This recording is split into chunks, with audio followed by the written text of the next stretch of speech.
modern marvels. It used to be that the only practical way to get from England's famed White Cliffs of Dover across the English Channel to the French coast was by boat. The trip across the temperamental currents of the Channel could be unpredictable and unpleasant. Now, crossing the Channel is a 35-minute snap, a simple matter of shooting by train through the longest underwater tunnel in the world at speeds of up to 100 miles an hour. Passenger trains can now speed from Paris to London in 3 hours. Shuttles carry trucks and cars which drive aboard remarkable open-ended wagons and line up bumper to bumper. It's quite a pleasant experience, actually. It's much nicer than travelling on a boat or the Seikan or anything else because it's not so choppy. Weather's guaranteed down under the tunnel, so it's quite nice. The Channel Tunnel, otherwise known as the Chunnel. It's not much to look at, this long, narrow corridor in the ground, but make no mistake about it. The Channel Tunnel is one of the engineering marvels of our time. It took an army of some 7,000 workers 7 years and almost $14 billion to drill this 31-mile link between England and France. They had to drill not one but 3 underwater tunnels in the harshest of environments, fighting bad rock, unexpected fissures and serious leaks, while tracking a rumpled path of bedrock that dips 150 feet beneath the channel floor. To drive a tunnel 30 miles through chalk and to then fit it out as a railway system, to build 2 very large road rail interchanges at each end and to complete the project was an achievement. It really is another wonder of the world that it was done at all. The chunneling team also had to overcome a cultural divide between England and France and a deep hostility to the very idea of linking the 2 lands.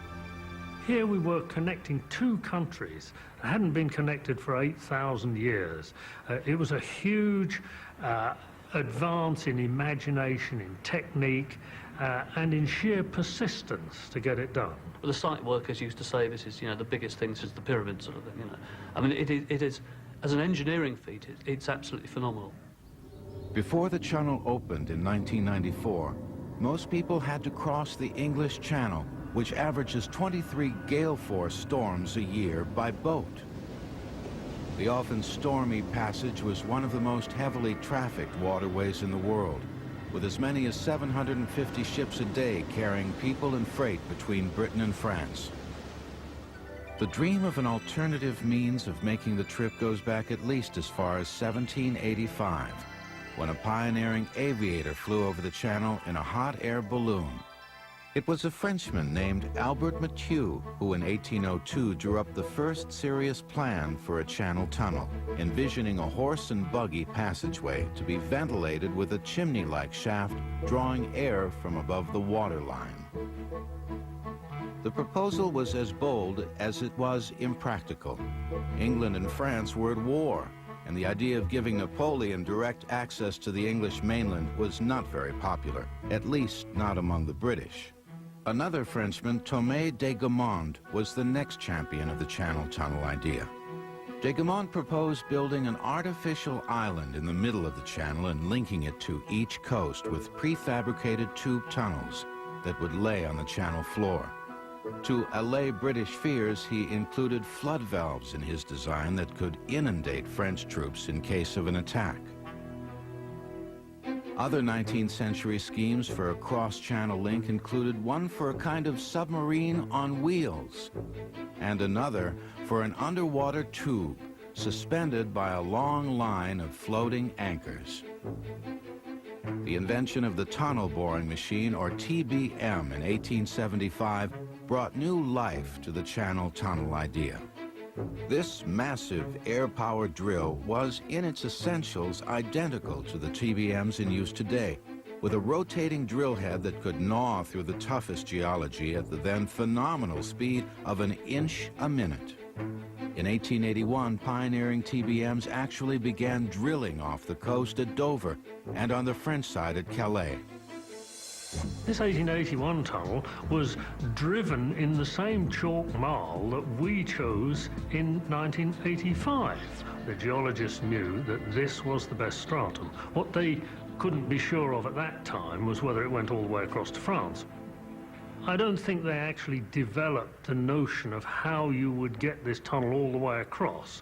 I think government said, prove to us that you can bore a tunnel in this material and that you know where to bore it. And that they did. And the tunnel is, what, about 7 feet in diameter. You can walk down it, and we did walk down it. And this rotary machine cut a beautiful, smooth, circular bore in the chalk. So it demonstrated it could be done. After a year of drilling, each TBM had burrowed more than 5,000 feet. But as the tunnel became more of a reality, English invasion fears returned. And the government pulled the plug on the project because officials said it would fatally weaken Britain's national defense. Support for a channel tunnel persisted in the new century, and the British government finally commissioned borings of the channel floor in the 1950s to see if tunneling was geologically sound. As luck would have it, a layer of rock called chalk marl, ideal for tunneling because it was easy to cut, strong and impermeable, ran the breadth of the channel from Dover to Calais. Unfortunately, the chalk marl was sandwiched between unstable layers of rock and clay that could collapse if disturbed and trigger a flood. Worse still, the path of the chalk was narrow and furrowed and would be extremely difficult to follow. Nevertheless, engineers were confident that they could follow the chalk marl, and in 1974, TBMs once again began to chew their way toward each other from either coast. And once again, the British backed out, ostensibly because government funding fell through, but also because the idea of connecting England to Europe was still highly controversial. The Brits, I suppose, we're an island race. And for generations we have felt safe from invasion because of this narrow strip of water. It doesn't make any sense in today's terms, but it stopped the Romans for a long while, and it actually kept Hitler on the right side of the water. I can remember in the days when I was trying to sell this idea to the public in 1985, having old ladies wave umbrellas at me from the front row saying, "You rascal, you know, we don't want to be connected to the French. There's a danger." The idea of a channel tunnel seemed dead in the water, so to speak, until it was revived unexpectedly in the 1980s by the unlikeliest of partners. England's conservative Prime Minister Margaret Thatcher and socialist French President François Mitterrand. Neither wanted to risk government funds on the project, but both were willing to allow banks and other investors to foot the bill and take the risk. It's really quite remarkable that these two particular leaders should have decided to get the act together and do it. But I think they each saw a wider political advantage to having their name upon this scheme. They knew that it could be done. A handful of attention-getting designs quickly came to the fore, including one for an outrageously long 21-mile suspension bridge, more than a dozen times the length of the Golden Gate. And this hybrid plan that combined two artificial islands, two tunnels, and two bridges. The winning proposal for a rail-only link called Eurotunnel was reassuringly straightforward. It consisted of 3 tunnels, 2 of them 23 feet in diameter for trains coming to and from France, and a smaller service tunnel in the middle for maintenance and emergencies. The tunnels would stretch 31 miles from terminal to terminal, 23 miles of which would be underwater. The most daunting aspect of the proposal was the sheer amount of tunneling involved, 125 miles worth in all. In addition to the 3 main tunnels, large crossover chambers in which trains could change direction would have to be cleared. Cross passages linking the three tunnels every 1,200 feet and enabling people to escape in an emergency were also part of the plan. As were scores of piston relief ducts, smaller overhead connecting tunnels that had to be drilled every 800 feet to allow the pressurized air created by speeding trains to escape. The plan called for the tunnel to be built by a consortium of 10 major French and British engineering construction companies over a period of 7 years at a cost of almost $7 billion. Over 200 banks would put up the money, making this the most expensive privately funded construction project of all time. The budget, of course, was more or less a guess. No one had ever built a tunnel like this before, and it would double almost to $14 billion by the time the tunnel was finished in 1994. A large chunk of that budget would be spent building a dozen 800-foot-long boring machines, mechanical molds that could chew their way through mile after mile of channel floor. The Babylonians built the first underwater tunnel under the Euphrates River in 2180 BC. The British built the second 4,000 years later under the Thames in 1843. The Chunnel will return on modern marvels. AM, watch a lot. Turn to the Chunnel on modern marvels. The first big question facing the French and the British as they prepared to drill 3 tunnels across the English Channel was the question of access. How to get people and supplies in and out of the underwater construction site. The British decided to drill 2 slanted passageways or adits descending from the base of Shakespeare Cliff, some 200 feet to the starting point of the tunnels. In addition, they dug out 3 large shafts through which they could lower heavy equipment like the tunnel boring machines. The French, on the other hand, took a more dramatic approach, digging out a spectacular trench called Le Puits de Sangot, the Well of Sangot. 195 feet deep and 165 feet wide, Sangot was large enough to swallow the Arc de Triomphe of Paris.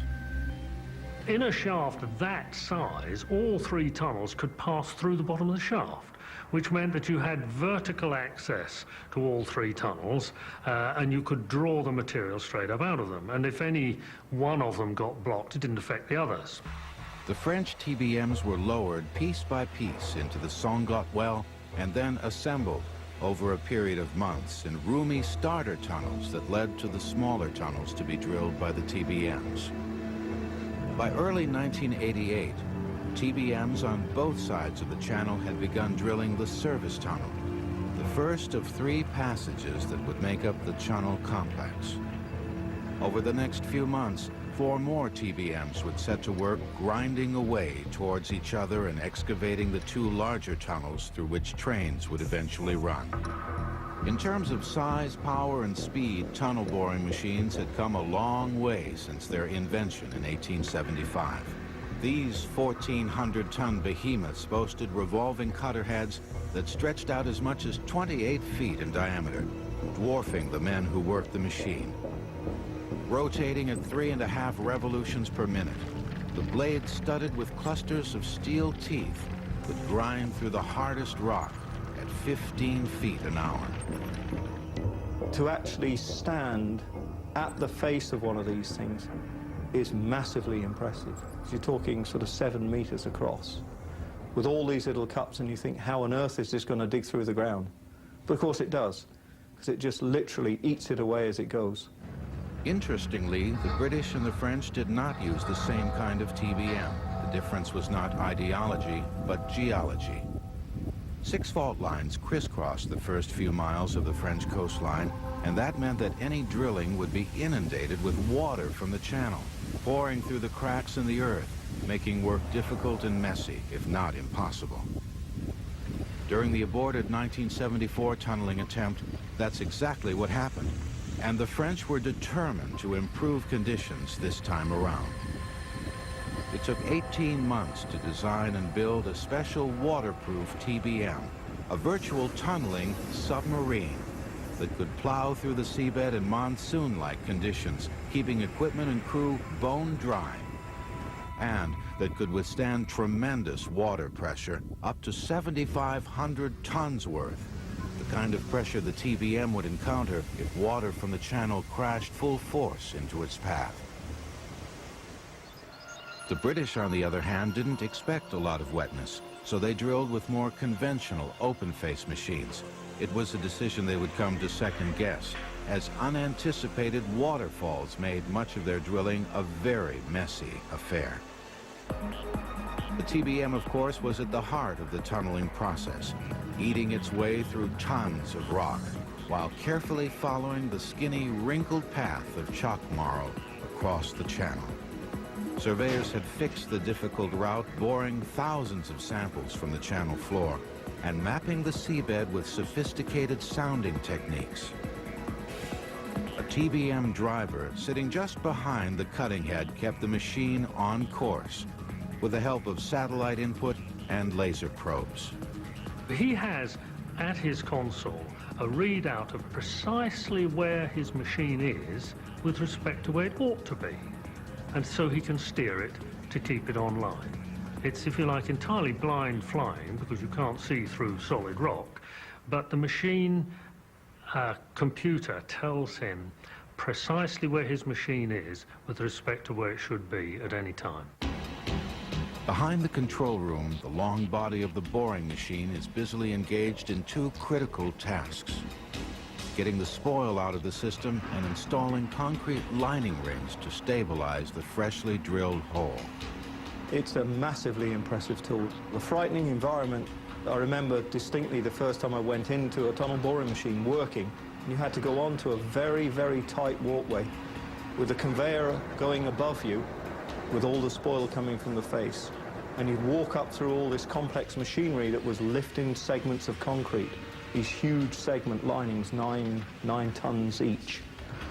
And you had to literally creep through these tight, compact areas of the head of the tunnel boring machine to get into the little bit at the front end which actually was doing the work. All the rest of it was mechanically driven, but right at the front, just behind the head, were the guys who were actually putting the linings up onto the wall of the tunnel. It would take about 20 minutes to erect a complete ring of lining behind the tunnel boring machine. So, provided you could excavate that 1.5 meter ring width in the same 20 minutes, the machine never had to stop. One of the most impressive things about the TBMs was their sheer length. It took minutes to walk to the rear of these 800-foot-long machines, a distance of nearly 3 football fields. As many as 17 wagons loaded with support apparatus stretched behind the cutting head, containing everything from transformers to grouting mechanisms to ventilation and air compression systems to a lunchroom and an infirmary. The British alone produced and installed over 500,000 lining rings. The concrete used for the rings would support 150 feet of seabed and 150 feet of ocean had to be the strongest ever mixed, twice as strong as that used to line a nuclear reactor. All the granite for the concrete was quarried from a single mountain on the west coast of Scotland to ensure it was of uniform quality. 8 assembly lines churned out hundreds of different types of segments, including concrete rings that were 12 feet thick, used to prop up weaker passages.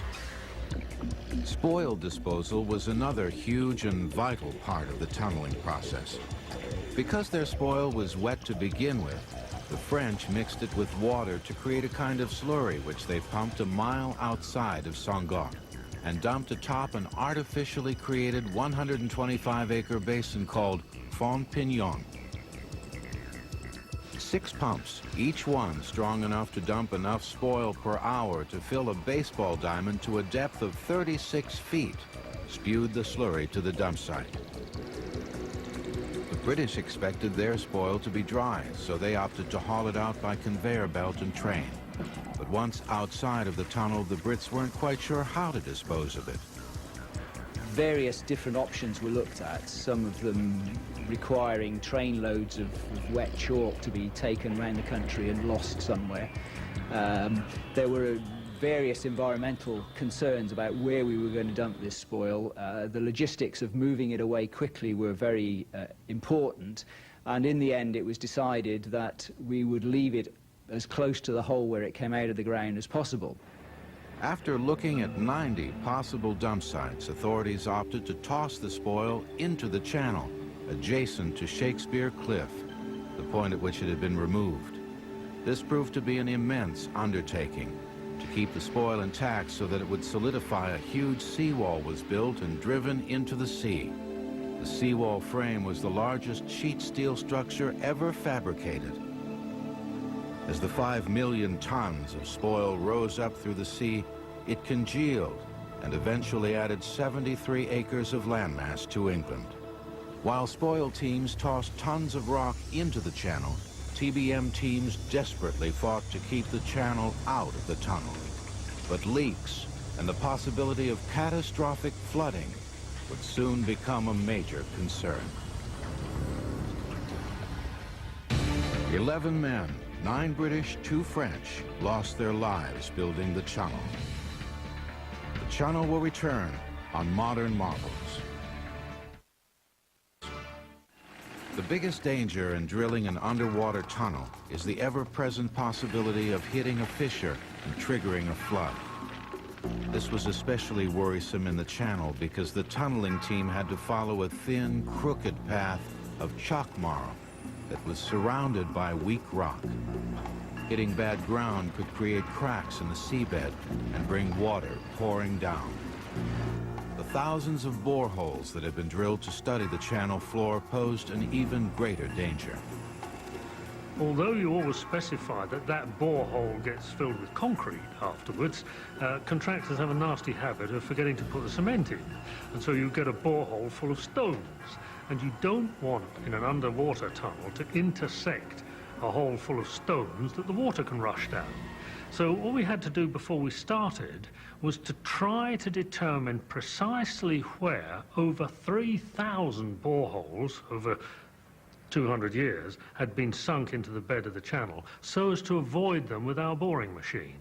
And because we didn't know with great precision where they were, instead of saying each hole is 6 inches in diameter, we said each hole is 30 feet in diameter.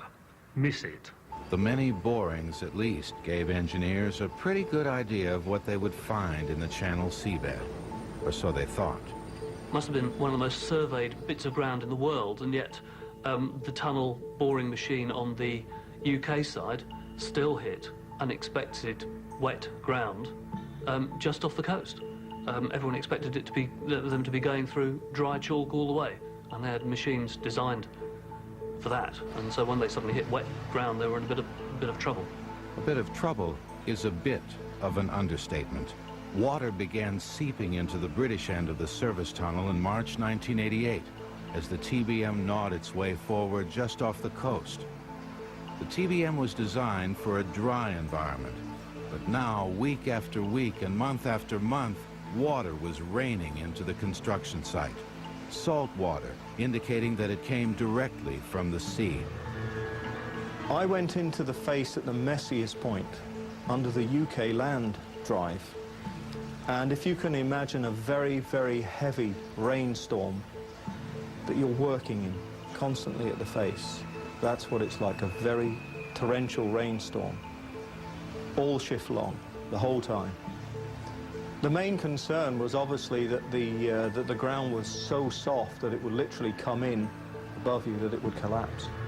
And therefore, the engineers had to be absolutely sure that they could proceed safely. So the choice was, do you try and turn offline? Do you carry on and hope the ground would improve? Or do you stop and find some other way of digging through it? And in fact, in the end, they made the decision to carry on slowly and as safely as possible in those conditions. But at that time, you were literally moving at 1/10 of the speed that you would do normally. So it was very, very, very slow. The leaks, as it turned out, were coming straight from the channel, through very fine fissures that earlier tests had not picked up. The good news was the cracks were stable, and while conditions were difficult and unpleasant, they were not life-threatening. Nevertheless, the constant leaks cost the crew a year. Later, in dry ground, the TBMs made up the time by drilling at the record pace of 1,200 feet a week.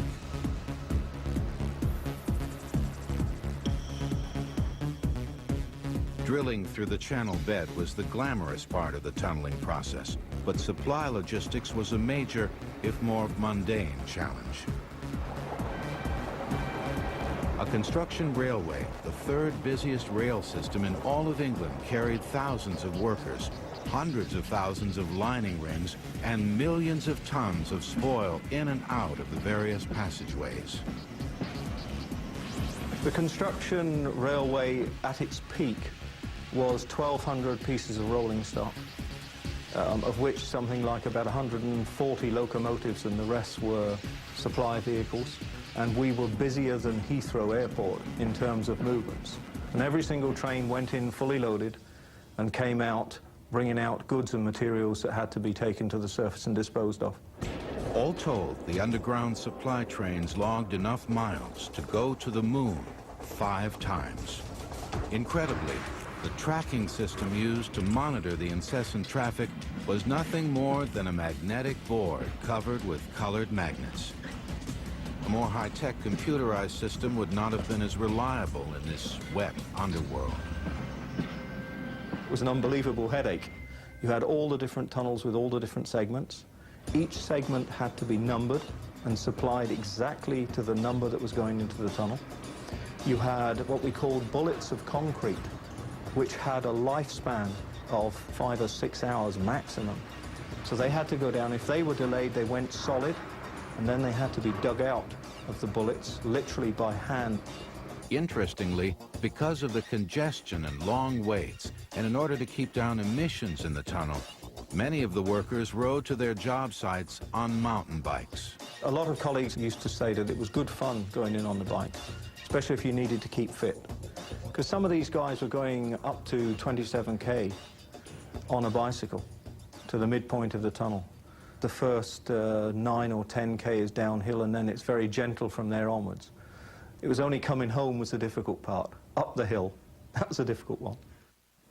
Even more difficult, making sure that the 2 TBMs eating their way towards each other under 31 miles of channel floor would meet in the middle. After 2.5 years of non-stop tunneling, the time had come for an underwater breakthrough. A British workforce of 3,587 lived in barracks at the job site, put in 10-hour shifts, and earned between $1,000 and $3,500 a week, digging out the Channel Tunnel. Chunnel will return on Modern Marvels. A return to the Chunnel on Modern Marvels. One of the biggest questions hanging over the channel tunneling process was whether the tunnel boring machines worming their way towards each other from each coast over a period of years would really meet in the middle of the channel as planned. TBMs could be off target by as much as 2 feet and still have room to swerve towards each other and hook up. But anything more, a deviation of a yard over a distance of 31 miles, would be ruinous. Tunnelers used lasers and geopositioning satellites to steer the TBMs. They also turned to micropaleontologists who analyzed tiny fossils in the soil to make sure they were on course. Chalk was laid down millions of years ago in a big freshwater lake with thousands and thousands of tiny little shell creatures crushed by the weight of material on the top and forming chalk. So in order to ensure that we knew exactly which piece of chalk we were in, we had micropaleontologists employed who would take away a sample of the clay, put it under the microscope, and recognize these microscopic little shells. And if they didn't see the ones we expected, they would say, "You're in the wrong stuff, chaps. You'd better alter the level of your tunnel until you find this correct stratum."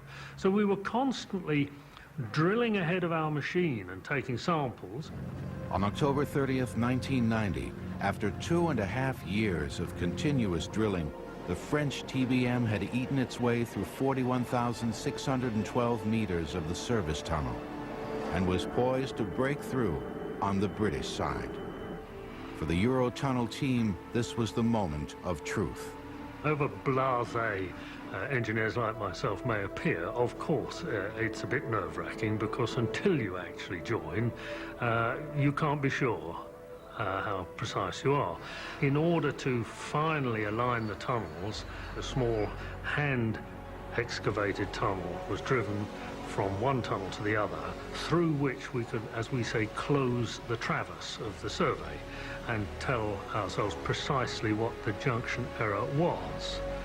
It was very interesting when you consider that we'd driven a tunnel 22 kilometres out from England, 16 kilometres from France, and they had to meet in the middle, and the distance measurement between England and France was accurate to just about 75 millimetres, 3 inches.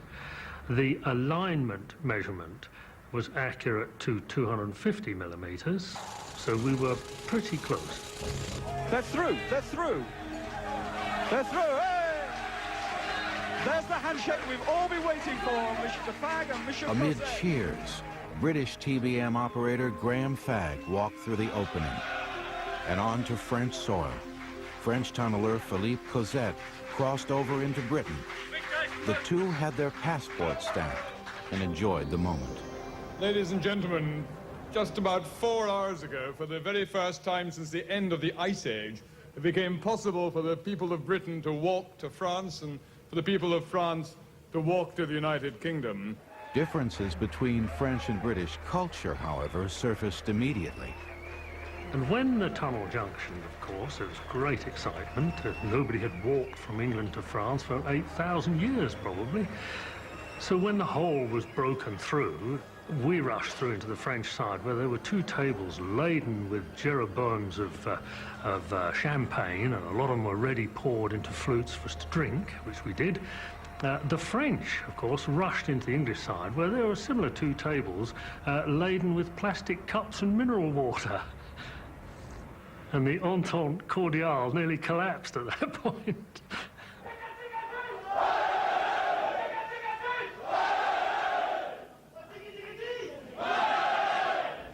Similar celebrations would quickly follow, marking breakthroughs for the 2 other tunnels, the larger passageways on either side through which trains would eventually run.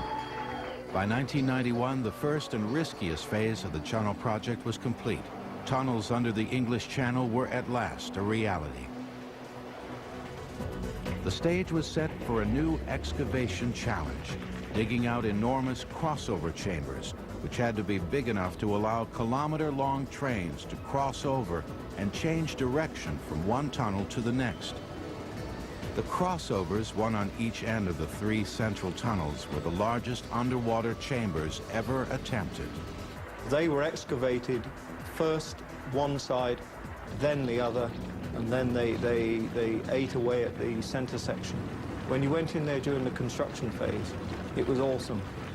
Watching them bit by bit, piece by piece, section by section, line the walls, put the tracks in, put the floor down, put the doors in, and all of it had to be taken in bit by bit and constructed in situ.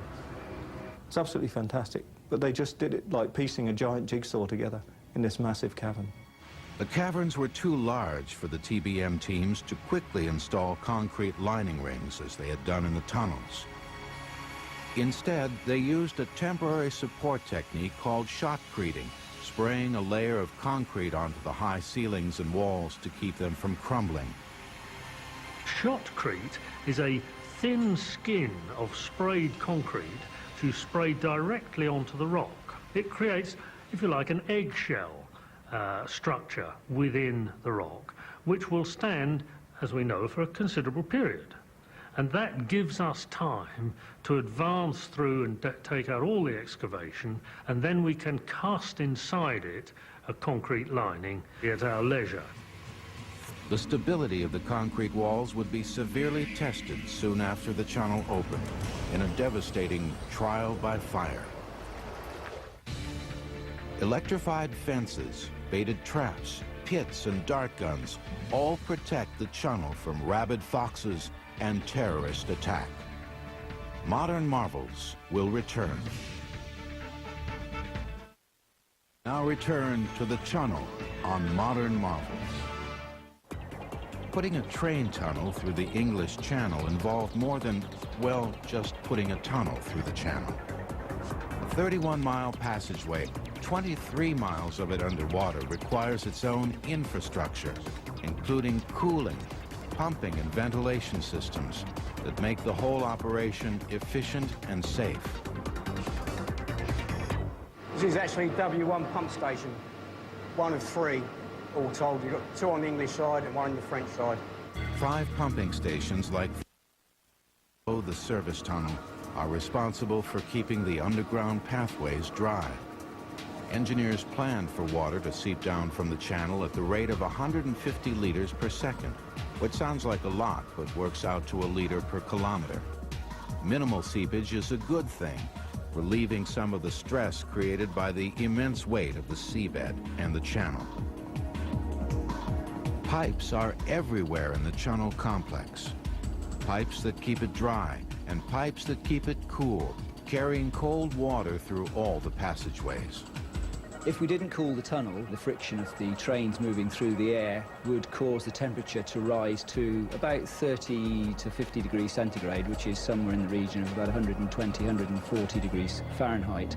This would mean that air conditioning of the through trains and the shuttles would be extremely expensive in fuel, and you'd get a circular argument of heat generated, air conditioning throwing out more heat, and therefore we have to cool it.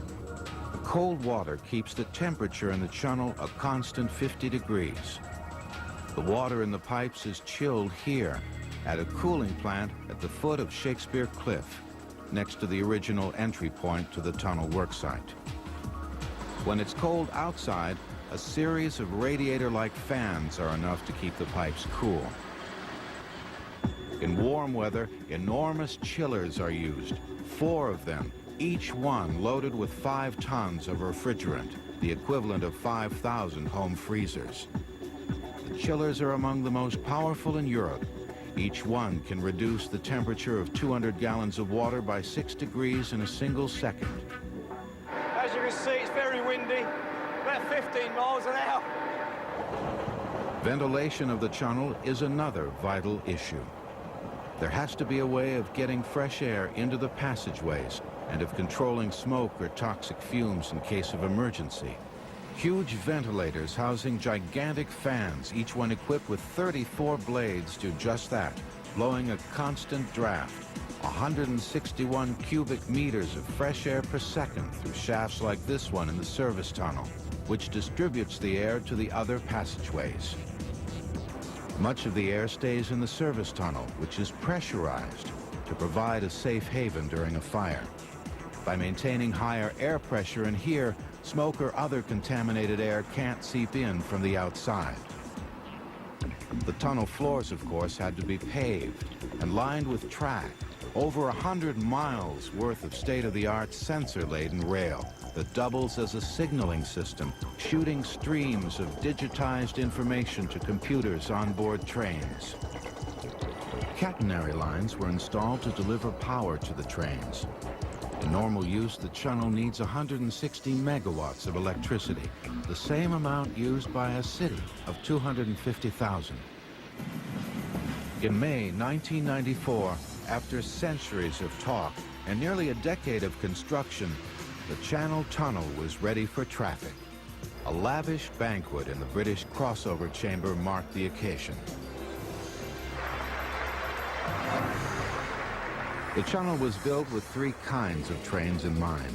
A passenger train that could speed from Paris to London in 3 hours, and 2 shuttles, a covered one for cars and a larger lattice-framed one for heavy trucks. Both could cross the channel in 35 minutes.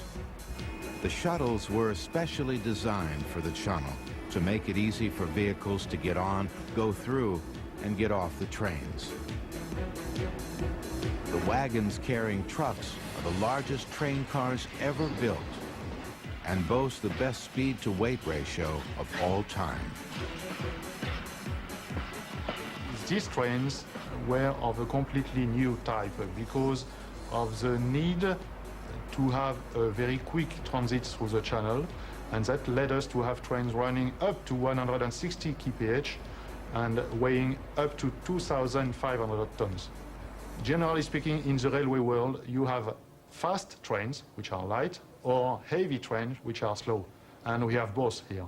That was a new fact. Critics had warned that a Chunnel train could become the world's longest crematorium, and fire was a major consideration in their design. The wagons are made from special alloys that can burn for 35 minutes, the length of a trip through the Chunnel, without warping. Unfortunately, the various fire detection and alarm systems were put to the test less than 3 years after the Chunnel opened. On November 18, 1996, a truck shuttle caught fire as it entered the Chunnel at Calais. Authorities believe that a torch was tossed onto the train, starting the blaze. The flames quickly spread to a truck loaded with 20 tons of animal fat. The resulting inferno reached a temperature of 1,300 degrees and had passengers gasping on the train car floor. The shuttle tried to race through to the British side so that firemen could work in the open air, but wind generated by the speeding train spread the fire from wagon to wagon until 14 of the 28 cars were ablaze. Finally, the Euro shuttle came to a stop about 10 miles out of Calais. By the time it was halted in the middle of the tunnel, most of the train was a raging inferno, and all the wagons were melted down just like huge dollops of metal. And they did have to be prized away from the line. The line was totally destroyed. And it was very, very lucky that nobody was killed. That's because they managed to get out of the train and into the service tunnel and away from the danger. The fire then began to eat into the main superstructure of the tunnel itself. Given another hour or two, if that fire hadn't been brought under control, maybe there would have been a collapse, which would have brought the whole thing down. As a result of the near catastrophe, Eurotunnel has made key changes in its firefighting strategy. Instead of ramming through to daylight in a literal blaze, the plan now is to stop in the tunnel, let passengers escape to safety, and fight the fire with hoses and suppressants on board the train. The fire has certainly not deterred people from using the Chunnel. 31 million people a year, 1,000 cars an hour, now cross the English Channel from below. Many of them make day trips from England to France to shop. You can even buy Irish Guinness in France cheaper than you can buy it in England. That's the advantage. You can buy wine. Pounds a bottle. People will go from the UK across to France for a night out and then come back. I mean, that is just extraordinary. It wouldn't have happened, you know, it couldn't have happened 20 years ago. Chunnel traffic is expected to double by 2010, and Eurotunnel has already submitted plans for a second channel tunnel, possibly for cars as well as trains, to be built in 2020. This despite the fact that it'll still be years, perhaps decades, before Eurotunnel investors see any profit on their historic venture.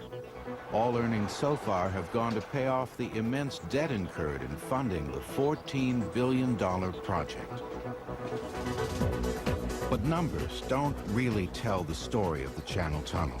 A story not so much of profit and loss as of incredible engineering and the irrepressible human desire to stretch across distances, overcome natural and cultural boundaries, extend the limits of technology, and find a cheaper bottle of wine. Squids use ink to cloud the water and escape. We use it to draft our freedom. Some even use it for some freaky-looking tattoos. It's one of the most useful inventions of all time. 3,000 years in the making. Don't miss Ink on Modern Marvels. Tonight at 10 on the History Channel. Bolivia,